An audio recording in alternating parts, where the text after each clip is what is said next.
When the Frenchman Louis-Jacques Daguerre made his first successful photograph in 1837, he is said to exclaimed, "I have seized the light, I have arrested its flight."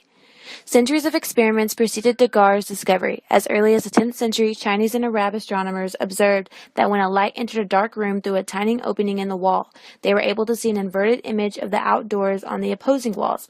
Ultimately, their findings led to the development of the camera obscure. The camera obscure, meaning dark chamber, was able to reflect a clear and exact image, but an impermanent one.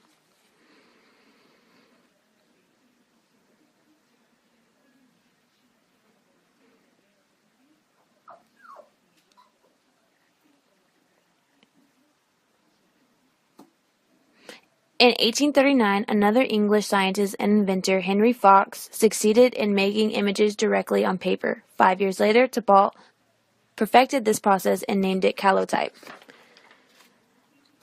Similar cross-cutting ideas occurred nearly 40 years later when moving pictures evolved from experiments with motion photography and from innovations in camera projects and film. Edward Muybridge is credited with making the initial breakthrough in 1870s. Muybridge was hired by Leland Stanford, a horse breeder, who had made a $25,000 bet that a galloping horse raised all four legs off the ground. Muybridge began a series of experimental photographs at the racetrack. Stanford won his bet, and Muybridge went on experimenting further with motion studies of other animals and humans. All right, chin up. Get ready. Yeah. That's great. 1, 2, 3.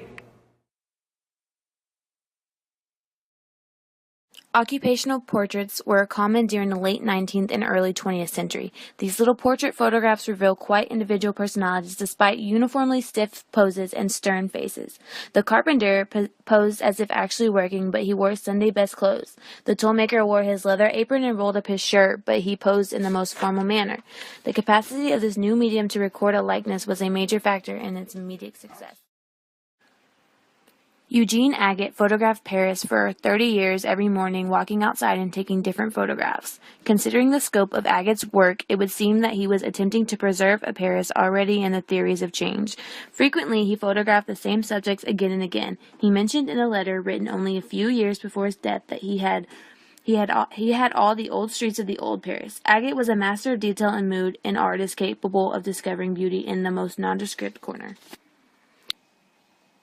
Technology today has taken a completely different turn. Instead of it being a privileged hobby, it is now a necessity to every American. Society is just in reach of any camera. They have them on their phones, in their pockets, and they watch it daily on television.